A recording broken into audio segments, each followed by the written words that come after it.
नमस्कार दोस्तों, मेरा नाम है रवि सुमन और आप लोगों का स्वागत है आपके अपने YouTube चैनल ब्राइट पब्लिकेशन पर, जहां पर हम लोग अभी इतिहास के पहले अध्याय से जितने भी इंपॉर्टेंट ऑब्जेक्टिव सवाल हैं उन सबों का हल देखने वाले हैं। आप लोगों ने चैनल को सब्सक्राइब कर लिया होगा, अगर नहीं किया है तो अभी कर लीजिए। वीडियो को लाइक कर दीजिए और अपने दोस्तों के साथ शेयर जरूर करिएगा। कमेंट में अपने सवाल और सुझाव जरूर लिखिएगा। आपका लाइव क्लास भी बहुत जल्द शुरू होने वाला है, तो डिस्क्रिप्शन बॉक्स में उसके लिए हमारा टेलीग्राम चैनल का लिंक मिल जाएगा, उसको ज्वाइन कर लीजिए ताकि आपके लाइव क्लास का लिंक आप तक पहुंच सके और एक भी क्लास आपका नहीं छूट सके। अभी हम लोग इस अध्याय से जितने भी इंपॉर्टेंट सवाल है उसको हल करेंगे, आप लोग भी जवाब लिखते चलिएगा। सबसे पहले आपके पास अगर ये किताब है ब्राइट पब्लिकेशन का तो अच्छी बात है, और होगा तभी आप ये हल देख पा रहे हैं, और अगर नहीं है फिर भी आप ये हल देख पा रहे हैं तो इस किताब को जरूर खरीद लीजिएगा, क्योंकि बाकी विषय जो है और बाकी चैप्टर्स जो है उनके लिए भी आपको हल की सुविधा दी गई है इस किताब में, यानी सॉल्यूशन की सुविधा दी गई है। आपको अपने प्ले स्टोर से कोई भी QR code scanner app download कर लेना है और उससे इस कोड को स्कैन करना है। जैसे ही आप इस कोड को स्कैन करेंगे तो सारा इसका सॉल्यूशन जो है, वीडियो क्लास जो है वो खुल जाएगा, तो आपको कोई भी दिक्कत नहीं होगी। एक एक सवाल आपको एक्सप्लेन किया जाएगा यहाँ पर, और अगर आप इन सवालों को याद कर लेते हैं, पूरी वीडियो को देख जाते हैं, तो एग्ज़ाम में आपका एक भी प्रश्न नहीं छूटेगा। आइए हम लोग अब चलते हैं पहले अध्याय की तरफ। यूरोप में राष्ट्रवाद, ये है हमारा चैप्टर का नाम। राष्ट्रवाद का मतलब आपको पता होगा, नहीं पता तो मैं बताता हूँ अभी आपको। राष्ट्रवाद का अर्थ होता है अपने देश के प्रति प्रेम का लगाव, है ना। प्रेम, लगाव, समर्पण, त्याग का भाव। जैसे अपने देश से प्रेम करना, अपने देश से प्यार करना, उसके प्रति देशभक्ति की भावना रखना, यही होता है राष्ट्रवाद, है ना। मतलब देश के प्रति प्रेम का, लगाव का, श्रद्धा का, त्याग का भाव रखना ही राष्ट्रवाद कहलाता है। यूरोप जो है ये हमेशा से ही एक प्राकृतिक संसाधनों के मामले में एक धनी महादेश रहा है, यानी यहाँ प्राकृतिक संसाधनों की का जो अमाउंट है वो बहुत ज़्यादा है। जैसे कि आप अगर देखेंगे, इतिहास के पन्नों को पलटेंगे तो आपको पता चलेगा कि यूरोप के लोगों ने ही दुनिया को सबसे ज़्यादा एक्सप्लोर किया है, मतलब दुनिया के बारे में सबसे ज़्यादा पता लगाया है।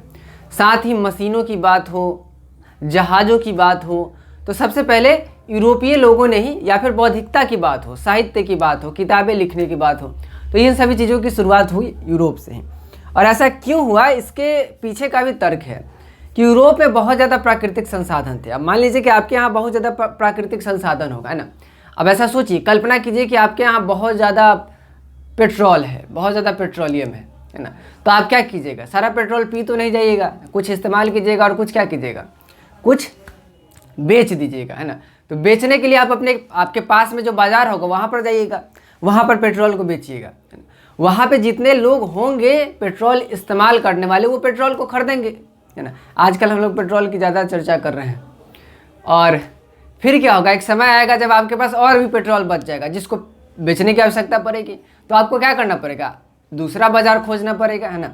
फिर दूसरे से तीसरे बाज़ार की तरफ जाना पड़ेगा। इस तरह से यूरोप में बहुत ज़्यादा प्राकृतिक संसाधन था, तो वहाँ के लोगों को उन संसाधनों को बेचने के लिए अलग अलग देश खोजने की ज़रूरत थी। देश नहीं, उनके लिए बाज़ार था, अलग अलग बाजार खोजने की ज़रूरत थी। साथ ही यूरोपीय लोगों में बौद्धिकता भी थी, तो वो ये मानते थे कि अगर हमारे यहाँ कुछ विकास हुआ है तो ये विकास कहाँ पहुँचना चाहिए, दूसरे देशों में भी पहुँचना चाहिए। तो यूरोप के जो लोग थे वो अपने देश से निकलते थे बाहर, व्यापार के लिए निकले तब, या फिर बौद्धिकता के लिए निकले तब वो निकलते थे और दूसरे देशों में जाते थे, व्यापार करते थे वहाँ पर, और इस तरह से वो अपने काम को आगे बढ़ाते थे। ठीक है, हम लोग उस यूरोपीय देशों के बारे में पढ़ने वाले हैं, है ना, कि यूरोप में राष्ट्रवाद कैसे शुरू हुआ और उस राष्ट्रवाद का परिणाम क्या क्या निकला, है ना, इसके बारे में हमें पढ़ना है। राष्ट्रवाद का मतलब क्या होता है ये भी मैंने बताया। देखिए, देश जो है वो, कोई भी देश जो है वो पहले एकीकरण के पहले क्या टुकड़ों में बटा हुआ होता है। एकीकरण का मतलब कि सबको जोड़ के एक कर देना। इसका मतलब क्या है कि पहले एक नहीं था तो टुकड़ों में बटा हुआ, यानी अलग अलग राजा जो होते हैं वो छोटे छोटे टुकड़ों पर राज कर रहे होते हैं। हमारे यहाँ भी था, भारत में भी था, और यूरोप में भी अधिकतर देशों में इसी तरह से था। जैसे कि जर्मनी का एकीकरण हम लोग पढ़ेंगे इस चैप्टर में, है ना, इटली का एकीकरण पढ़ेंगे हम लोग इस चैप्टर में। ठीक है, तो जब राष्ट्रवाद का उदय होता है तभी एकीकरण होता है। माने जब देश के नागरिक, है ना, ये सोचते हैं कि ये जो छोटे छोटे टुकड़े हैं हमारे देश के और अलग अलग जो शासक है ये सब मिलकर एक हो जाए और एक अखंड देश बनाए, एक बड़ा देश बनाए, है ना, तब जाकर के क्या होता है, तब जाकर के एकीकरण शुरू होता है। मतलब छोटे छोटे देशों को मिलाकर एक बड़ा देश बनाना, मैंने छोटे छोटे खंडों को मिलाकर एक देश बनाने की शुरुआत होती है। कब? जब राष्ट्रवाद हर एक व्यक्ति के मन में आए तब, है ना, जब लोगों के मन में देश के प्रति लगाव, प्रेम की भावना उत्पन्न होने लगे, तभी जाकर हम क्या कर सकते हैं, किसी जगह का एकीकरण कर सकते हैं और छोटे छोटे जगहों को मिलाकर एक देश बना सकते हैं, तभी ये संभव है। तो उसी के बारे में इस चैप्टर में आपको पढ़ाया गया है। और इस चैप्टर को अगर आप अच्छे से समझना चाहते हैं तो हमारे चैनल पर उसका भी प्लेलिस्ट आपको मिल जाएगा, वहाँ पर जाकर आप देख सकते हैं। फिलहाल जितने भी सवाल है उसको हम लोग समझने वाले हैं और पूरे कॉन्सेप्ट के साथ समझने वाले हैं, तो आपका चैप्टर भी लगभग यहीं पे कंप्लीट हो जाएगा, है ना। इटली एवं जर्मनी वर्तमान में किस महादेश के अंतर्गत आते हैं? तो इटली और जर्मनी, अभी मैंने आपको बताया हम लोग इस चैप्टर में यूरोप के बारे में ही पढ़ रहे हैं, तो इटली और जर्मनी जो है वो यूरोप महादेश के अंतर्गत आते हैं। अगला देखिए, फ्रांस में किस शासक वंश की पुनर्स्थापना वियना कांग्रेस के द्वारा की गई थी? अब ध्यान समझना, अब मैं आपको थोड़ा सा फ्रांस की क्रांति के बारे में बताता हूँ, है ना। सबसे पहले देखना, 9th क्लास में आपने पढ़ा होगा कि फ्रांस में क्रांति शुरू हुई थी 1789 में। कब शुरू हुई थी? 1789 में, ठीक है बच्चे, ध्यान समझना। 1789 में फ्रांस में क्रांति शुरू हुई। उस समय यहाँ पे राज था किसका? बुर्बो वंश का, है ना, बुर्बो राजवंश का राज था, इसी वंश के राजा थे 1789 में फ्रांस में, है ना, इनका राज था, ध्यान समझना। अब 1789 में जब फ्रांस की क्रांति हुई तो वहाँ के लोगों ने राजा के खिलाफ क्या किया? आंदोलन शुरू कर दिया, क्रांति शुरू कर दिया, है ना। और उन लोगों ने तैयारी करी कि यहाँ पे संवैधानिक राजतंत्र लाया जाए, संविधान लिखना शुरू कर चुके वो लोग, है ना। एक असेंबली भी बनी थी जिसको नेशनल असेंबली कहा जाता था, है ना। लेकिन ये ज़्यादा दिन चल नहीं पाया, है ना। 1799 में आ टपके भाई साहब कौन? नेपोलियन, है ना। 1799 में नेपोलियन भाई साहब आए और उन्होंने कहा कि भाई साहब क्या कर रहे हो, हटाओ ये सब, है ना, ये सब नहीं चलेगा, है ना। और वो जितना भी क्रांति के कारण जितने भी बदलाव आए थे, नेशनल असेंबली आई थी, संविधान लिखना शुरू किया गया था, वो सब कुछ उठा के फेंक दिया इन्होंने, है ना। और फिर 1799 से यहाँ पर नेपोलियन का राज हो गया फ्रांस में, है ना। फिर आगे चल करके 1815 में यूरोप के शक्तिशाली देशों ने मिल करके नेपोलियन पे हमला कर दिया, है ना। अब इधर से 4 लोग आए, है ना। वो मुख्य 4 देश थे। वो कौन से देश थे? प्रसा, ऑस्ट्रिया,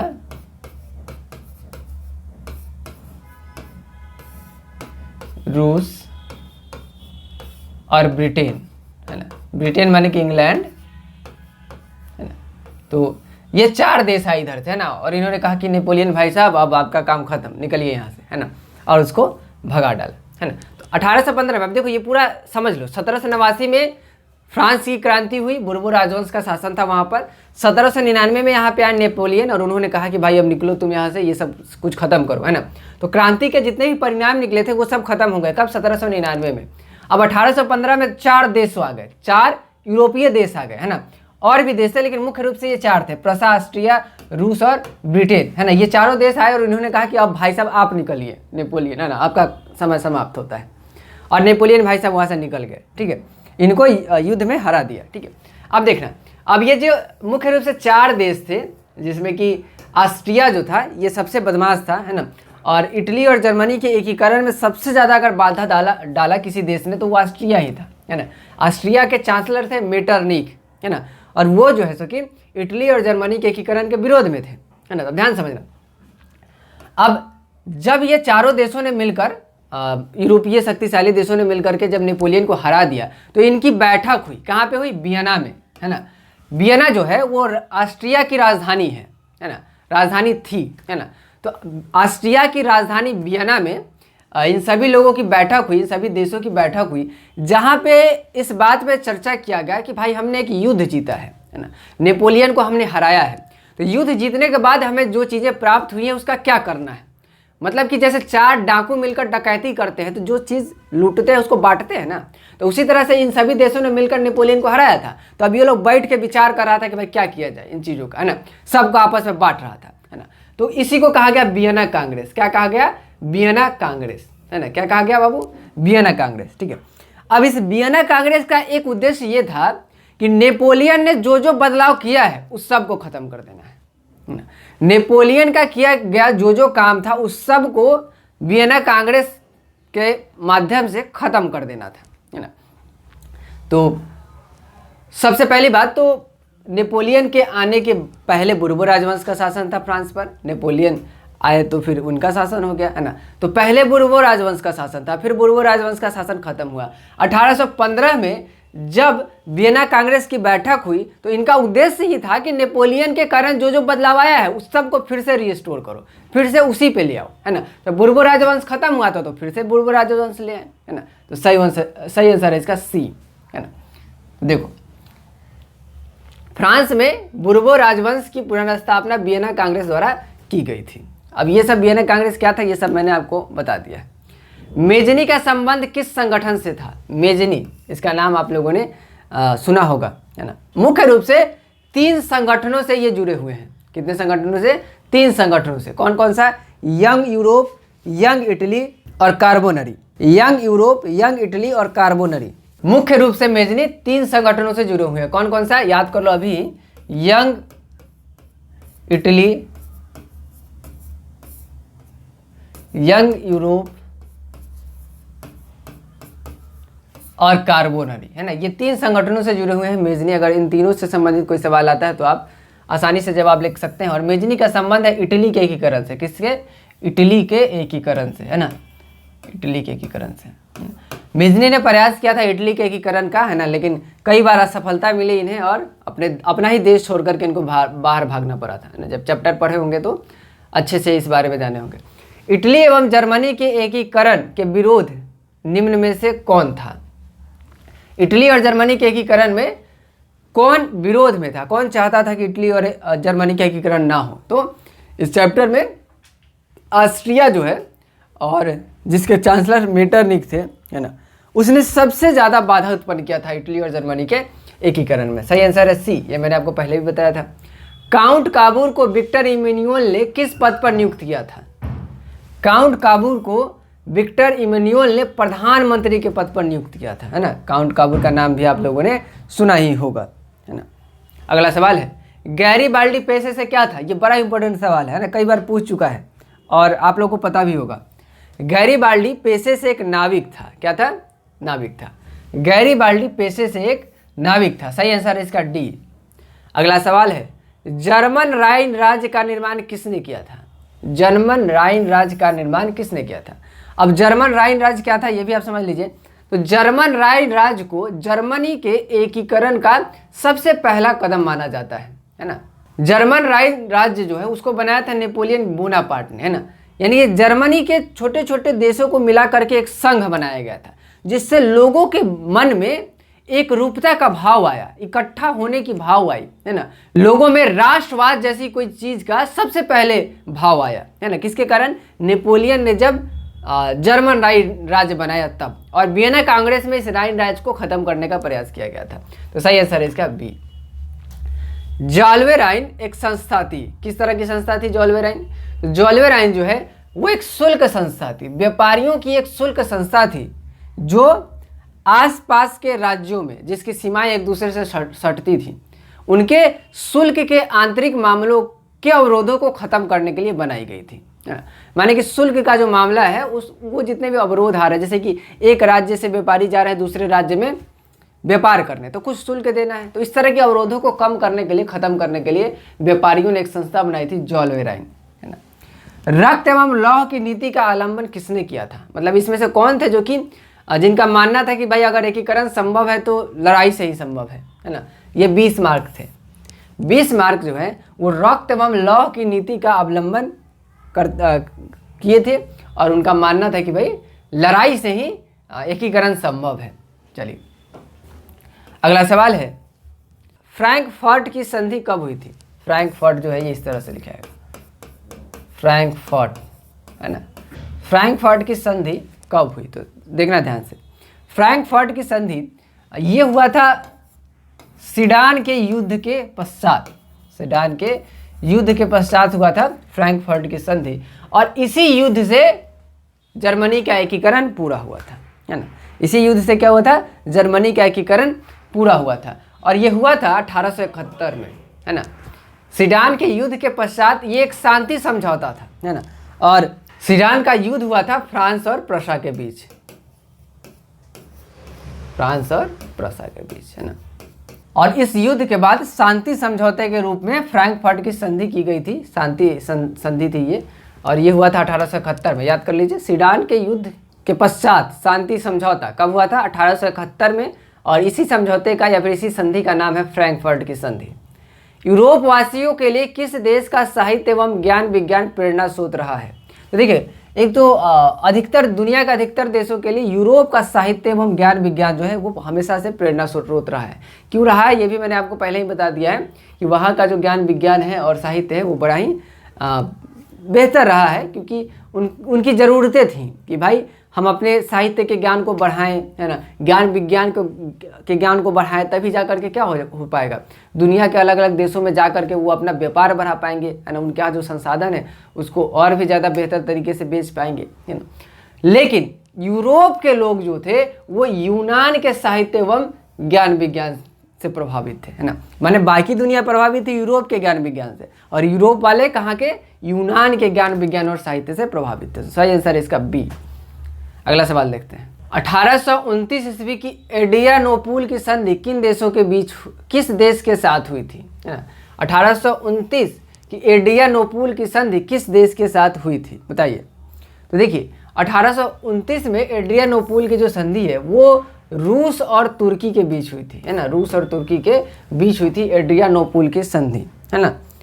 तो इसका सही आंसर कौन सा होगा, ए, तुर्की। याद कर लीजिए, एड्रियानोपुल की संधि 1829 में तुर्की और रूस के बीच हुई थी। सही आंसर है इसका ए। अगला सवाल है, नेपोलियन ने जर्मनी में किस संघ की स्थापना की? अभी मैंने बताया ना, नेपोलियन ने जर्मनी में जर्मन राइन संघ की स्थापना की थी। किसकी? जर्मन राइन संघ की। सही आंसर है इसका सी, है ना। और जर्मन राइन संघ क्या था ये भी मैंने आपको बताया था, जर्मनी के कुछ हिस्सों को मिला करके उनका एक संघ बनाया गया था। और यूरोप में राष्ट्रवाद की शुरुआत इसी से मानी जाती है, नेपोलियन के जर्मन राइन संघ के बनाने वाली घटना से, क्योंकि इसी से वहाँ के लोगों के मन में राष्ट्रवाद या फिर एकजुट होकर, है ना, एक रूपता का भाव इसी घटना से आई थी। हंगरी की भाषा क्या थी? हंगरी की भाषा जिसको हंगरियन कहा जाता है और उसी को मैग्यार भी कहा जाता है ना। तो मैग्यार भाषा थी हंगरी की। इसका सही आंसर है बी। याद कर लीजिए, हंगरी की भाषा मैग्यार थी। अगला सवाल है, जॉल्वेराइन की स्थापना किस राज्य ने की? जॉल्वेराइन जो कि व्यापारियों का एक शुल्क संघ था। क्या था? व्यापारियों का एक शुल्क संघ था, और जिसको बनाया गया था राज्यों के बीच शुल्क के अवरोधों को कम करने के लिए, है ना। और इसको बनाया था किसने? प्रशा ने। इसकी स्थापना किसने की थी? प्रशा ने। याद कर लीजिए, जॉल्वेराइन की स्थापना प्रशा राज्य ने की थी। यंग यूरोप की स्थापना किसने की थी? बताइए। मैंने आपको बताया था ना, यंग यूरोप, यंग इटली और कार्बोनरी, इस तीनों संस्था से किसका लेना देना है? मेजनी का। किसका? मेजनी का। सही आंसर इसका ए। याद कर लीजिए। यूनान के स्वतंत्रता संग्राम में किसकी पराजय हुई? यूनान का स्वतंत्रता संग्राम जो है उसमें तुर्की की पराजय हुई थी। किसकी? तुर्की की पराजय हुई थी, है ना। सही आंसर है इसका बी। जैसे कि हमारे यहाँ स्वतंत्रता संग्राम हुआ था तो किसकी पराजय हुई थी? इंग्लैंड की पराजय हुई थी, है ना। और उसी तरह से यूनान के स्वतंत्रता संग्राम में तुर्की की पराजय हुई थी। यहाँ देखिए, फ्रेंड्स ऑफ इटली लिखा हुआ है। क्या लिखा हुआ है? Friends of Italy. Friends of Italy नामक संस्था का गठन किसने किया था? तो तीन संस्था तो मैं आपको पहले ही बता चुका हूँ, यंग यूरोप, यंग इटली और कार्बोनरी। इस तीनों संस्थाओं से किसका लेना देना है? मेजनी का। इसके साथ साथ एक और याद कर लीजिए, friends of Italy. Friends of Italy नामक संस्था के सदस्य रहे थे कौन? मेजनी। तो इसका भी सही आंसर है डी। तो चार नाम आपने याद कर लिए। मेजनी का संबंध किन किन संस्थाओं से? Young Europe, young Italy, Carbonari और फ्रेंड्स ऑफ इटली। ये चार नाम याद हो गए आपके।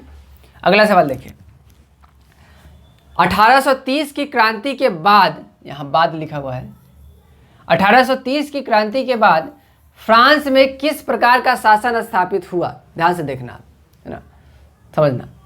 1830 की क्रांति के बाद देखो, फ्रांस में 1789 में सबसे पहली क्रांति हुई, है ना। तो उसी समय से संवैधानिक राजतंत्र लाने की शुरुआत की गई, है ना। लेकिन नेपोलियन के आने के कारण ये नहीं हो पाया। फिर एकीकरण का दौर आ गया, है ना, एकीकरण चलने लगा, ठीक है। और उसके बाद यानी कि जब 4 देशों ने हमला किया था, 4 से ज़्यादा देशों ने किया था, लेकिन मुख्य रूप से 4 देश थे, है ना। जिसके बाद वियना कांग्रेस की बैठक हुई और उसके बाद 1830 में क्रांति हुई फिर से, है ना। और 1830 की क्रांति के बाद फ्रांस में संवैधानिक राजतंत्र स्थापित किया गया, है ना, संवैधानिक राजतंत्र। अगला सवाल है, सेडोवा के युद्ध में किसकी पराजय हुई? ऑस्ट्रिया की, प्रसा की, नेपल्स की या फिर सार्डिनिया की? बताइए। सेडोवा के युद्ध में ऑस्ट्रिया की पराजय हुई थी। किसकी? ऑस्ट्रिया की पराजय हुई थी। याद कर लीजिए, सेडोवा के युद्ध में किसकी पराजय हुई थी? ऑस्ट्रिया की पराजय हुई। अगला सवाल है, किस युद्ध के बाद जर्मनी का एकीकरण पूरा हुआ? तो जर्मनी का एकीकरण जो है वो सीडान के युद्ध के बाद पूरा हुआ, है ना। अब ध्यान से समझना, एक्चुअली में जर्मनी का एकीकरण जो है वो फ्रैंकफर्ट की संधि के बाद पूरा हुआ, जो कि हुआ था 1871 में। फ्रैंकफर्ट की संधि कब हुई थी? 1871 में, है ना। उसके पहले 1870 में हुआ था सीडान का युद्ध। क्या हुआ था? सीडान का युद्ध, है ना। क्या हुआ था? फ्रांस और प्रसा के बीच में युद्ध हुआ था, सीडान का युद्ध। और इसी युद्ध के बाद एक शांति समझौते के रूप में फ्रैंकफर्ट की संधि की गई थी और जिसके बाद जर्मनी का एकीकरण पूरा हुआ था। तो सही आंसर है इसका डी। इस सवाल को भूलना मत। अगला सवाल है, यूरोपीय राष्ट्रवाद से प्रभावित होकर किस भारतीय शासक ने जैकोबिन क्लब की स्थापना की थी? यूरोपीय राष्ट्रवाद, है ना। तो देखो, यूरोप में जब राष्ट्रवाद का उदय हुआ था, जैसे कि क्लास 9 से ही पढ़े होगा कि जब 1789 में फ्रांस की क्रांति हुई, उसके बाद यूरोप के जितने भी अगल बगल के राष्ट्र थे उसमें राष्ट्रवाद की भावना जगने लगी, है ना। तो यूरोप में जब राष्ट्रवाद की भावना का जागरण हुआ तो यूरोप के अलावे बाकी महादेश जो थे, बाकी महाद्वीप जो थे, उन सभी जगहों पर राष्ट्रवाद की भावना का प्रसार होने लगा। उसी तरह से यूरोप राष्ट्रवाद से प्रभावित होकर एक भारतीय शासक ने क्या किया था? भारत में जैकोबिन क्लब की स्थापना की थी और उनका नाम था टीपू सुल्तान। टीपू सुल्तान ने यूरोपीय राष्ट्रवाद से प्रभावित होकर भारत में जैकोबिन क्लब की स्थापना की थी। अगला सवाल है, किस देश को यूरोप का मरीज कहा जाता है ना? किस देश को यूरोप का मरीज कहा जाता है? तो तुर्की जो है वो यूरोप का बड़ा सुंदर देश है ना। तुर्की जो है वो यूरोप का बड़ा सुंदर देश है, लेकिन इसको यूरोप का मरीज कहा जाता है। अब क्यों कहा जाता है, ये भी बड़ा इंटरेस्टिंग विषय है ना। तो इसके बारे में भी हम लोग चैप्टर वाले वीडियो में डिस्कस कर चुके हैं, तो वहाँ पर आप लोग जरूर देखिएगा। यूरोप का मरीज तुर्की को कहा जाता है। याद कर लीजिए अभी, यूरोप का मरीज किसको कहा जाता है? तुर्की को कहा जाता है। सही आंसर है बी। अगला सवाल है, किसने अपने कूटनीति के बल पर इटली की समस्या को संपूर्ण यूरोप की समस्या बना दिया, है ना। तो देखो, इटली जो है वो एक छोटा सा साम्राज्य हुआ करता था, है ना। तो उसकी समस्या सिर्फ इटली की समस्या थी, लेकिन काउंट काबूर ने अपनी रणनीति से, है ना, काउंट काबूर एक रणनीतिकार थे, आप उनके बारे में आपने सुना भी होगा कि काउंट काबूर ने अपने कूटनीति के बल पर इटली की समस्या को संपूर्ण यूरोप की समस्या बना दिया। सही आंसर है इसका ए। अगला सवाल देखते हैं, विलियम प्रथम कहाँ का शासक था? विलियम प्रथम जो है वो प्रसा का शासक था। कहाँ का? प्रसा का। विलियम प्रथम प्रसा का शासक था। याद कर लो, विलियम प्रथम जो है वो प्रसा का शासक था। सही आंसर है इसका बी। लाल कुर्ती का गठन किसने किया था? लाल कुर्ती जो कि एक गुप्त सेना थी, माने गुप्त पुलिस दल था, है ना। तो इसका गठन किया था गैरिबाल्डी ने। किसने? गैरिबाल्डी ने। लाल कुर्ती का गठन किया था गैरिबाल्डी ने, है ना। मेजनी से संबंधित एक सवाल हर साल पूछता है, तो याद रखना, मेजनी 4 संस्थाओं से जुड़े हुए थे, यंग इटली, यंग यूरोप, है ना, और कार्बोनरी और फ्रेंड्स ऑफ इटली, ये 4 संस्थाएं। लाल कुर्ती का संबंध है गैरिबाल्डी से, याद रखना, जो कि एक गुप्त पुलिस दस्ता था। यंग इटली का संस्थापक कौन था? बताइए, अभी बताया ना, मेजनी। इसका भी आंसर मिल गया। सही आंसर है सी। 19वीं शताब्दी में यूरोप में राष्ट्रवाद में विकास का क्या क्या परिणाम हुआ? इसमें से कौन है जो कि यूरोप में राष्ट्रवाद के कारण हुआ? तो देखो, साम्राज्यवाद का विकास हुआ, उपनिवेशवाद का विकास हुआ, निरंकुश राज्यों की स्थापना हुई और राष्ट्रीय राज्यों की स्थापना हुई। तो देखो, 19वीं शताब्दी में जो राष्ट्रवाद का उदय हुआ उसके कारण क्या हुआ? लोग राजाओं के खिलाफ चले गए, है ना। क्या चले गए? राजाओं के खिलाफ चले गए, और जो छोटे छोटे राज्य थे उसको मिला करके एक देश बनाने की तरफ सब लोग अग्रसर हुए, माने सब लोग एकीकरण की तरफ बढ़े, है ना। तो राष्ट्रीय राज्यों की स्थापना होने लगी। निरंकुश राज्य के खिलाफ तो आंदोलन चल रहे थे, क्रांति चल रही थी। उपनिवेशवाद का विकास नहीं हुआ था और साम्राज्यवाद का विकास भी साम्राज्यवाद खत्म हो रहा था, क्योंकि सभी देशों को मिला करके सभी राज्यों को मिला करके, छोटे छोटे राज्यों को मिला करके एक देश बनाने की बात हो रही थी। तो इसलिए सही आंसर है हमारा डी। अगला सवाल देखिए, वियना कांग्रेस का अध्यक्ष कौन था? हाँ, ये अच्छा सवाल है। वियना कांग्रेस मैंने आपको बताया है ना, जो कि नेपोलियन को युद्ध में हराने के पश्चात मुख्य रूप से 4 देशों ने मिलकर के ये वियना कांग्रेस यानी वियना में एक बैठक रखी थी, और इसकी अध्यक्षता की थी ऑस्ट्रिया ने। किसने? ऑस्ट्रिया ने। वियना ऑस्ट्रिया की राजधानी थी, है ना। तो ऑस्ट्रिया ने इसकी अध्यक्षता की थी, और ऑस्ट्रिया के जो चांसलर थे मेटरनिख, है ना। कौन? मेटरनिख, वही इसके अध्यक्ष थे, है ना। अगला सवाल है, मेटरनिख व्यवस्था का उद्देश्य क्या था? बताइए। देखिए, मेटरनिख जो था वो पुरानी सोच का था, है ना। पुरानी सोच का मतलब कि वो पुरानी व्यवस्था जो चली आ रही है वो उसको बना कर रखना चाहता था, उसमें कोई परिवर्तन नहीं लाना चाहता था। तो मेटरनिख व्यवस्था का उद्देश्य था पुरातन व्यवस्था की पुनर्स्थापना करना, है ना। यानी पहले जो चीज़ें चल रही थी उसी को फिर से स्थापित करना, यही मेटरनिख व्यवस्था का उद्देश्य था। मेटरनिख कौन था? यहाँ पर भी ख कर लेना। मेटरनिख कौन था? मैंने आपको बताया, मेटरनिख ऑस्ट्रिया का, फ्रांस का, रूस का या फिर प्रसा का चांसलर था। कहाँ का चांसलर था? ऑस्ट्रिया का चांसलर था, ये भी मैंने आपको बताया था। किसने कहा था फ्रांस जब छींकता है तो बाकी यूरोप को सर्दी जुकाम हो जाता है? इसका सही आंसर है सी, मेटरनिख, है ना। मेटरनिख जो था वो ऑस्ट्रिया का चांसलर था और घोर प्रतिक्रियावादी था, साथ ही पुरातन व्यवस्था का समर्थक था, है ना। पुरानी व्यवस्था जो थी राजतंत्र, है ना, उसको वो फिर से स्थापित करना चाहता था, और उसी ने कहा था कि फ्रांस जब छींकता है तो बाकी यूरोप को सर्दी जुकाम हो जाता है। सही आंसर है सी। अगला सवाल देखिए, सीडान का युद्ध किसके बीच हुआ था? मैंने आपको बताया भी था, सीडान का युद्ध जो है वो फ्रांस और प्रसा के बीच हुआ था, है ना। 1870 में सीडान का युद्ध हुआ, और उसके 1 साल के बाद 1871 में फ्रैंकफर्ट की संधि हुई। कौन सी? फ्रैंकफर्ट की संधि हुई, जो कि इन दोनों देशों के बीच एक शांति समझौता था, और उसके बाद ही जाकर के जर्मनी का एकीकरण संभव हो पाया है ना। तो आप लोग इसको अच्छे से याद कर लेना। अगला सवाल है, एक्ट ऑफ यूनियन किस वर्ष पारित हुआ? एक्ट ऑफ यूनियन 1707 में पारित हुआ था। कब? 1707 में। एक्ट ऑफ यूनियन पारित हुआ था कब? 1707 में। सही आंसर है इसका बी। अगला सवाल है, मारियान किस देश के राष्ट्रवाद का प्रतीक था? मारियान फ्रांस के राष्ट्रवाद का प्रतीक था। सही आंसर है इसका ए, मारियान फ्रांस के राष्ट्रवाद का प्रतीक था। ये भी आपने पढ़ा है। किस संधि द्वारा जर्मनी का एकीकरण पूरा हुआ? बताइए, ये सवाल बार बार आ रहा है ना। जर्मनी का एकीकरण जो है वो फ्रैंकफर्ट की संधि के द्वारा पूरा हुआ। किसके द्वारा? फ्रैंकफर्ट की संधि के द्वारा पूरा हुआ। इसका सही आंसर है डी। जर्मनी का एकीकरण फ्रैंकफर्ट की संधि के द्वारा पूरा हुआ, जो कि सीडान के युद्ध के बाद हुआ था। अगला सवाल है, वियना सम्मेलन कब हुआ था? ये भी आपको पता होगा, सबसे पहले ही मैंने आपको बताया था 1815 में। कब हुआ था? 1815 में, नेपोलियन को हराने के बाद। तो सही आंसर है इसका ए, वियना सम्मेलन 1815 में हुआ था। कहाँ हुआ था? ऑस्ट्रिया की राजधानी वियना में, जहाँ पर मुख्य रूप से 4 देश शामिल हुए थे, प्रसा, ब्रिटेन, रूस और ऑस्ट्रिया। इसकी अध्यक्षता की थी ऑस्ट्रिया ने। ऑस्ट्रिया के चांसलर थे मेटरनिख, है ना। तो मेटरनिख ने क्या की थी? वियना सम्मेलन या फिर वियना कांग्रेस की अध्यक्षता की थी। सही आंसर है इसका ए। अगला सवाल, यूरोपीय सभ्यता का पालना किस देश को कहा जाता है? अगर आपको पता है तो अच्छी बात है, नहीं है तो याद कर लीजिए। यूनान को यूरोपीय सभ्यता का पालना कहा जाता है ना। क्या कहा जाता है? यूनान को यूरोपीय सभ्यता का पालना। इटली के एकीकरण का मसीहा किसे कहा जाता है?